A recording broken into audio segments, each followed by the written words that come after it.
अत्यंत महत्त्वाचा व्हिडिओ। या व्हिडिओमध्ये मी तुम्हाला सांगणार आहे की कॅप 1 अलॉटमेंट नंतर काय वेगवेगळ्या केसेस आहेत, केस 1, केस 2 आणि केस 3 देखील आहेत आणि महत्त्वाचे 2 नियम देखील आहेत, ते मी या व्हिडिओमध्ये सांगणार आहे। त्यामुळे म्हटलं की हा व्हिडिओ तुमच्यासाठी अत्यंत महत्त्वाचा आहे। फक्त हे वाचून जाऊ नका, नीट समजणार नाही। बघा, तर कॅप 1 अलॉटमेंट नंतर काय की काही केसेस असतात की पहिली केस काय की तुम्ही जो ऑप्शन फॉर्म भरलेला आहे, ऑप्शन फॉर्म म्हणजे काय, तुम्ही जी कॉलेजेसची लिस्ट टाकलेली होती, 100 कॉलेजेसची लिस्ट टाकली असेल, 50 टाकली असेल, व्हॉट एव्हर इट इज, तर त्यामधून तुम्हाला जे नंबरचं कॉलेज भेटलेलं आहे त्यानुसार हे केस पडलेले आहेत। पहिले केस काय आहे की पहिल्याच क्रमांकाचा ऑप्शन भेटला तर काय करणार। दुसरी केस सापडते ती म्हणजे पहिले सोडून इतर ऑप्शन भेटला तर काय करणार। आणि हे महत्त्वाचे 2 नियम मी सांगणार आहे पुढे। आणि केस 3 की कॅप 1 अलॉटमेंट नंतर जर कोणताच ऑप्शन नाही भेटला तर काय, हे सगळे मुद्देसूद सांगणार आहे। तर कॅप आता बघा, हे केस 3 आहेत, पण तुम्हाला जर एकच केस आपले असेल तर एकच बघायची, असं करू नका। खूप मेहनत घेऊन हा व्हिडिओ हे लिखाण वगैरे करून बनवलेला आहे। सगळ्या केसेस बघा, सगळ्या केसेस माहीत असल्या तर त्याचा पुढे जाऊन काहीतरी उपयोग होईल। पहिल्यांदा आपण केस 3 बघूया की कॅप 1 अलॉटमेंट नंतर काय, कोणताच ऑप्शन नाही भेटला मग काय होईल, तर काहीच प्रोसिजर करण्याची गरज नाही। का, तुम्हाला काहीच भेटलेलं नाही, कुठेच जाण्याची गरज नाही, न ऑनलाईन न offline, no visit no online. Online देखील काय करायचं नाही, कोणते जी 1000 फीज जी माहिती आहे तुम्हाला ती देखील भरण्याची गरज नाही, नो व्हिजिट, कुठेही जाण्याची गरज नाही। मग करायचं काय, पुढील राऊंडसाठी तुम्ही पात्र आहात आणि त्यामुळे आता पुढच्या राऊंडची तयारी तुम्हाला करायची आहे। जेव्हा राऊंड 2चा ऑप्शन फॉर्म येईल तेव्हा तुम्हाला पुन्हा ऑप्शन फॉर्म भरण्याची, एडिट करण्याची संधी भेटेल, तेव्हा तुम्हाला ऑप्शन फॉर्म भरायचा आहे आणि कॅप 2च्या अलॉटमेंटसाठी वाट बघायची आहे। मग मी इथं स्टार करून ठेवलेले आहेत। का स्टार करून ठेवलेले आहेत, तुम्हाला अॅनालाइज करायचं आहे, विश्लेषण करायचं आहे की काय झाले नेमके, असं का झालं हे तुम्हाला बघायचे आहे। ह्याची काही कारणं आहेत। कारणं ही असू शकतात की तुम्ही काय केलं की फक्त टॉपचे कॉलेजेस टाकले, तुमच्या पर्सेंटाईल, तुमच्या रँकच्या दरम्यान जे कॉलेजेस येतात ते कॉलेजेस तुम्ही टाकलेच नाहीत, ही देखील एक शक्यता आहे। किंवा कट ऑफ खूप वाढला आणि त्यामुळे तुमचं ते कॉलेज किंवा तो ऑप्शन हुकला, असं देखील होऊ शकतं। हे अॅनालाइज करायचं आहे। ह्याच्यावरती सेपरेट व्हिडिओ हवा असेल की कॉलेज का नाही भेटलं, ऑप्शन का नाही भेटला, तर तो बनवतो। तर पुढील राऊंडमध्ये काय करायचे याचा देखील तुम्हाला एक रणनीती किंवा स्ट्रॅटेजी बनवून ठेवायची आहे। त्याच्यावर देखील व्हिडिओ हवा असेल तर मी तुम्हाला ते बनवून देईन। मग महत्त्वाची गोष्ट माहिती आहे का काय, की ज्यांना कॉलेज भेटलंय आणि ज्यांना नाही भेटलं त्या दोघांसाठी सांगतो मी, नीट ऐका की कट ऑफ बघणं गरजेचं असतं। ती जी PDF येते ना, ऑफिशियल PDF, त्या PDF मध्ये सगळं काय आहे, त्या कट ऑफ नुसार तुम्ही जर कॉलेजेसची लिस्ट व्यवस्थित भरली आणि कॉलेजेसचा तुम्ही जर ओव्हरऑल रिसर्च केला तर तुमची लिस्ट व्यवस्थित बनवू शकते। मला काय भेटू शकतं काय नाही हे त्या कट ऑफच्या ट्रेंड बनवून समजणार आहे। पण गंमत या ठिकाणी ही आहे की ती जी कट ऑफची PDF आहे ना, ती कट ऑफची PDF खूप किचकट आहे। किचकट म्हणजे बरोबरच आहे, ऑफिशियल आहे आणि ॲक्युरेट आहे, पण त्याच्यामध्ये लगेच कुठलीही जी कट ऑफ आहे, कुठलंही कॉलेज आहे, कुठल्या ब्रांच आहे ते पटकन सापडत नाही, त्याच्यामध्ये रँक वाईज नाहीये। मग ह्याच्याच उपाय म्हणून आम्ही स्वतः एक कट ऑफ PDF बनवलेली आहे। अगदी ती जी ऑफिशियल PDF आहे त्याच्यामधूनच कॉपी पेस्ट करून आम्ही ती PDF बनवलेली आहे की त्याच्यामध्ये सगळ्या कॅटेगरीचे सगळे जे कट ऑफ आहेत ते रँक वाईज आहेत। तुम्हाला समजा आता बघायचं असेल की या रँकला कोणतं कॉलेज भेटते तर तुम्ही ते बघू शकता। कुठे भेटेल, आपल्या ॲपवरती, इझी कन्सेप्टला ॲपवरती, तिथे डाउनलोड करा आणि तिथून जाऊन तुम्ही ते घेऊ शकता। हो, ते पेड आहे। पेड याच्यासाठी आहे की एका दिवसामध्ये आम्ही त्या ऑफिशियल PDF मधून PDF आहे आमची ती बनवलेली आहे। आता कॅप 1 अलॉटमेंट नंतर काय करायचं, तर केस 1 एक आहे की पहिल्या क्रमांकाचा ऑप्शन भेटला तर काय, तर पहिल्या क्रमांकाचा ऑप्शन फॉर्म भेटला ना तुम्हाला, तर तुमचं ते ॲटो फ्रीज होतं। ॲटो फ्रीज म्हणजे काय, ॲटो फ्रीज म्हणजे की तुमचं ते कॉलेज फ्रीज झालेलं आहे, गोठलेलं आहे, आता तुम्हाला ते घ्यावंच लागणार, पर्याय नाही, अशा प्रकारचा तो ऑप्शन आहे। म्हणून म्हणतात की जे पहिल्या कॉलेज आहे ते असं टाकायचं, जे भेटलं आणि ते तुम्हाला घ्यायचं असेल तर तुम्ही घेणारच, ॲटो फ्रीज झालं तर घेणारच, अशा प्रकारचं कॉलेज ऑप्शन फॉर्ममध्ये टाकायचं असतं पहिल्या क्रमांकावरती। पुढच्या राऊंडसाठी पात्र नाही, जर तुमचं ॲटो फ्रीज झालं पहिल्या राऊंडला तर तुम्ही दुसऱ्या राऊंडसाठी पात्र नाही। मग आता करायचं काय आहे, ज्यांचं ॲटो फ्रीज झालेलं आहे त्यांना लॉग इन करायचं आहे की जे ऑनलाईन करावं लागेल। सेल्फ व्हेरिफिकेशन करायचे। सेल्फ व्हेरिफिकेशन म्हणजे काय असतं की तुम्हाला काय करायचं आहे की तुम्ही जी माहिती दिलेली आहे ती माहिती बरोबर आहे की बरोबर नाही या ठिकाणी त्यांना सांगायचं असतं। सेल्फ व्हेरिफिकेशन म्हणजे काय, स्वतःच व्हेरिफिकेशन करणे। मी तुम्हाला ह्याच्या मागची छोटी हिस्ट्री सांगतो। सेल्फ व्हेरिफिकेशन म्हणजे काय, आधी काय व्हायचं की ARC सेंटर म्हणून असायचं, ॲडमिशन रेग्युलरिटी अथॉरिटी, असं काहीतरी त्याचा फुल फॉर्म होता। तर ते ARC सेंटरला स्टुडंट्सला जावं लागायचं, तिथे जाऊन हे सेल्फ व्हेरिफिकेशन व्हायचं। पण मागच्या 2-3 वर्षांपासून काय केलंय त्यांनी, ही जी स्टेप आहे ती डायरेक्ट ऑनलाईन करून टाकलेली आहे. तिथे लक्षात ठेवा की तुम्हाला जे करेक्ट आहे त्याला करेक्ट करायचं आहे, इनकरेक्ट करू नका. शक्यतो करेक्टच असं सगळं, कारण की तुम्ही करेक्ट सगळं व्यवस्थित आहे, व्यवस्थितच भरलेलं आहे ना. शिवाय तुम्ही प्रोव्हिजनल फायनल मेरिट लिस्ट देखील चेक केलेली आहे.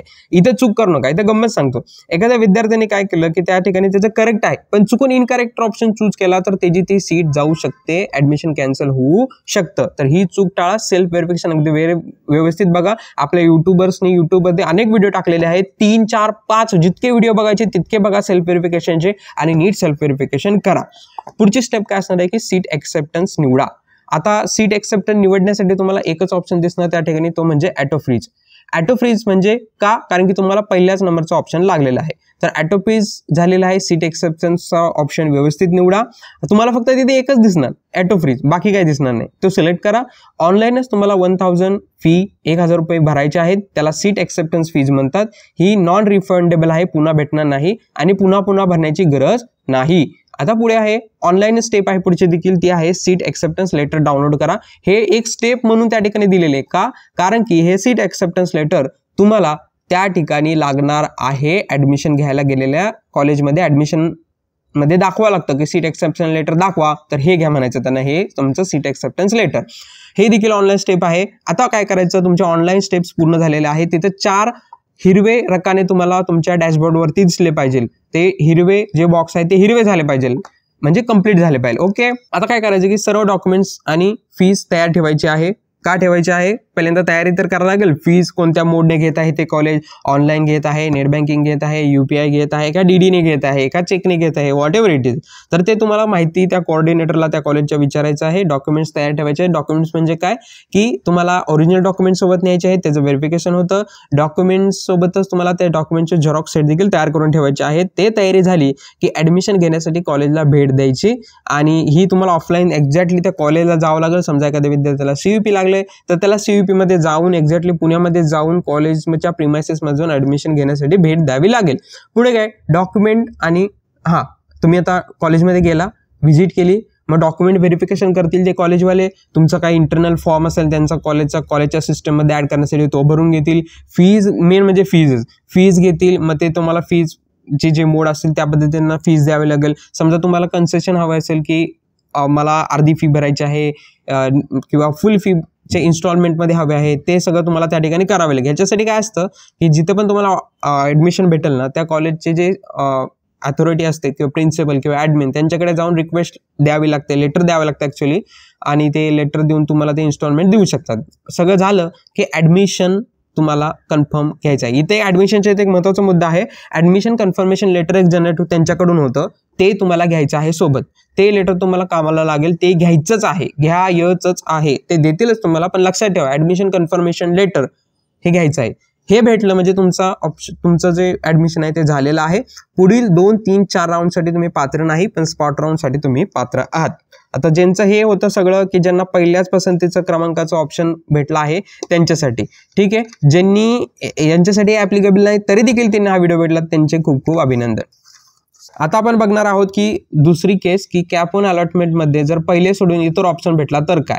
मग सेल्फ फ्रीज एक ऑप्शन आहे आणि बेटरमेंट एक ऑप्शन आहे तुमच्याकडे. मग समजा तुम्ही सेल्फ फ्रीज करायचं ठरवलं तर पुढील राऊंडसाठी तुम्ही पात्र नाही. सेल्फ फ्रीज म्हणजे काय, इथं काय झालं होतं मागच्या पानामध्ये आपण बघितलं की ॲटो फ्रीज झालं होतं. ॲटो म्हणजे ॲटोमॅटिकली झालं, पण इथं मला फ्रीज करायचं आहे म्हणजे मला पुढच्या राऊंडला जायचं नाही. जे मला भेटलेलं आहे त्याच्या मी समाधानी आहे आणि त्यासाठी मी पुढील राऊंडसाठी जाणार नाही. मी स्वतःहूनच ह्याच राऊंडला मी घेऊन टाकणार आणि ॲडमिशन घेऊन टाकणार. मग पहिले सेल्फ फ्रीजचं बघू आपण. लॉग इन करायचं आहे तुम्हाला, त्यासाठी सेल्फ व्हेरिफिकेशन करायचं आहे. ॲज युजल मी सांगितलं सीट एक्सेप्टन्स निवडा. तुम्हाला तिथं 2 दिसेल, सेल्फ फ्रीज दिसेल आणि बेटरमेंट दिसेल. मग तुम्ही ठरवलंय काय सेल्फ फ्रीज, म्हणजे ज्यांनी ठरवले त्यांच्यासाठी. ज्यांना बेटरमेंट घ्यायचं त्यांना सांगतो थोडा दम धरा. मग सीट एक्सेप्टन्स तुम्ही निवडला, सेल्फ फ्रीज 1000 रुपये भरले, सीट एक्सेप्टन्स लेटर डाउनलोड केलं, ते घेतलं. मग तुम्ही सर्व डॉक्युमेंट्स आणि फीस तयार ठेवलेली असेलच ती घ्या. आता हे सगळे ऑनलाईन आहे जसं की मी मागे सांगितलं. व्हिजिट तुम्हाला करायची आहे त्या ॲडमिशन घेण्यासाठी कॉलेजला भेट द्यायची, तिथे जाऊन डॉक्युमेंट व्हेरिफिकेशन करतील, फॉर्म भरून घेतील, त्यांचा इंटरनल फीस भराल तुम्ही आणि ॲडमिशन तुमचं कन्फर्म होईल, तुम्हाला ॲडमिशन कन्फर्मेशन लेटर भेटेल. आता इथे काय पुढील 2, 3, 4 राऊंडसाठी पात्र नाही, पण स्पॉट राऊंडसाठी तुम्ही पात्र आहात, ठीक आहे. किंवा इन्स्टिट्यूशनल राऊंड्स देखील असतात, त्याच्यासाठी देखील तुम्ही पात्र आहात, तिथे देखील ट्राय करू शकता. हे झालं सेल्फ फ्रीजचं. सगळ्यात महत्त्वाचं, सेल्फ फ्रीज जर केलं तर पुढील राऊंडसाठी तुम्ही पात्र नाही. आता गोष्ट करूयात आपण ती म्हणजेच की बेटरमेंटची. खूप महत्त्वाचा मुद्दा. बेटरमेंट म्हणजेच काय, त्याला नॉट फ्रीज असं देखील म्हणतात. नॉट फ्रीज म्हणजे काय, आम्ही फ्रीज करत नाही पण बेटरमेंट करतोय. बेटरमेंट करतोय म्हणजे काय, की आत्ता जो ऑप्शन भेटलेला आहे, आत्ता जो कॉलेज भेटलेलं आहे त्याच्यापेक्षा चांगलं काही कॉलेज किंवा काही ऑप्शन, काही ब्रांच भेटते का ते पाहतो. मग हे पुढील राऊंडसाठी तुम्ही पात्र असता, बेटरमेंट केलं तर पुढील राऊंडसाठी पात्र आहात. त्याची प्रक्रिया काय, तुम्हाला लॉग इन करायचं आहे, सेल्फ व्हेरिफिकेशन करून घ्या, हे देखील ऑनलाईन. पुन्हा सीट एक्सेप्टन्स निवडा. तिथे आता बघा सीट तुम्हाला देखील तिथे 2 ऑप्शन दिसतील, एक तर बेटरमेंट नॉट फ्रीज दिसेल आणि दुसरं दिसेल ते म्हणजे सेल्फ फ्रीज. मग चुकून इकडं क्लिक करू नका. अगदी डोळ्यात तेल घालून आपण म्हणतो ना मराठीमध्ये, तसं बेटरमेंटच चूज करा जर तुम्हाला बेटरमेंट करायचं असेल. चुकून इकडे केलं ना, हे सगळं करावं लागेल.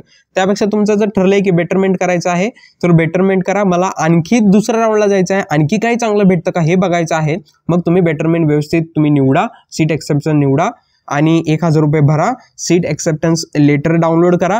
हे सीट एक्सेप्टन्स लेटर तुम्ही डाउनलोड केल्यानंतर तुम्हाला कॉलेजला भेट देण्याची गरज नाही. जसं इकडे सेल्फ फ्रीज आणि ऑटो फ्रीजमध्ये आपण बघितलं मागे की तुम्हाला कॉलेजला भेट देण्याची गरज होती, पण इथे कॉलेजला भेट देण्याची गरज नाही, कारण की तुम्ही अजून ॲडमिशन कन्फर्म नाही केलेलं. फक्त ते एक सीट तुम्ही बेटरमेंटसाठी धरून ठेवलेली आहे, कारण की तुम्ही 1000 रुपये भरलेले आहेत, बेटरमेंट चूज केलेलं आहे. मग काय करायचं, पुढील राऊंडमध्ये तुम्ही सहभाग होण्यासाठी आता वाट बघायची आहे. पुढील राऊंड कुठला, दुसरा राऊंड. तर दुसऱ्या राऊंडमध्ये तुम्ही जाण्यासाठी आता तयार आहात, ठीक आहे. बेटरमेंट म्हणजे काय तुम्हाला थोडक्यात सांगतो. बेटरमेंट म्हणजे काय की मी हे एक ऑप्शन जो भेटलेला आहे मला राऊंड 1 मध्ये, तो राऊंड त्यापेक्षा चांगलं कोणतं कॉलेज भेटतं का याचा मी प्रयत्न करणार आहे. त्यामुळे आत्ता भेटलेली सीट मी घेतोय आणि पुढच्या राऊंडसाठी सहभागी होते, असा बेटरमेंटचा अर्थ होतो, ठीक आहे. हे झालं. आता मी काय काय सांगितलं तुम्हाला, ऑटो फ्रीज सांगितलं, त्यानंतर सेल्फ फ्रीज सांगितलं, बेटरमेंट नॉट फ्रीज सांगितलं. आता मी तुम्हाला सांगणार आहेत महत्त्वाचे 2 नियम. जसं की मी तुम्हाला व्हिडिओच्या स्टार्टिंगला सांगितलं होतं की पहिल्या क्रमांकाचा ऑप्शन भेटला तर ऑटो फ्रीज होतं, बरोबर. त्यामुळे म्हटलं होतं ऑटो फ्रीज देखील बघा, म्हणून म्हटलं होतं. आता ऑटो फ्रीज जे आहे ना, ते या वर्षीपासून नियम चेंज झालेला आहे. तो काय आहे की बघा, पहिल्या राऊंडमध्ये काय झालं की ऑटो फ्रीज फक्त पहिल्या ऑप्शनसाठी ऑटो फ्रीज झालं. तर दुसऱ्या राऊंडमध्ये काय असणार माहिती आहे का, तुमचे जे पहिले 3 ऑप्शन्स असणार आहेत त्यातलं कुठलं पण लागलं तर देखील ऑटो फ्रीज होईल. आणि मग ऑटो फ्रीज झालं तर ही सगळी प्रोसेस ऑटो फ्रीजची. आता कॅप 3 मध्येचा नियम काय आहे की पहिल्या 6 ऑप्शन्समधून काहीतरी लागलं तरी ते ऑटो फ्रीज होईल. समजा ह्या 6 मधून 4 नंबरचं लागलं तर तुमचं ते ऑटो फ्रीज होईल. कॅप 2 मध्ये समजा 2 नंबरचं लागलं तर तुमचं ते ऑटो फ्रीज होईल. आणि ऑटो फ्रीज झालं की ही तुमची जी प्रोसेस आहे ती असणार आहे. तर हे होते 2 महत्त्वाचे नियम आणि ओव्हरऑल हे होतं सगळं की कॅप 1 अलॉटमेंट नंतर काय. व्हिडिओ कसा वाटला मला हे कमेंट सेक्शनमध्ये नक्की सांगायचे आहे.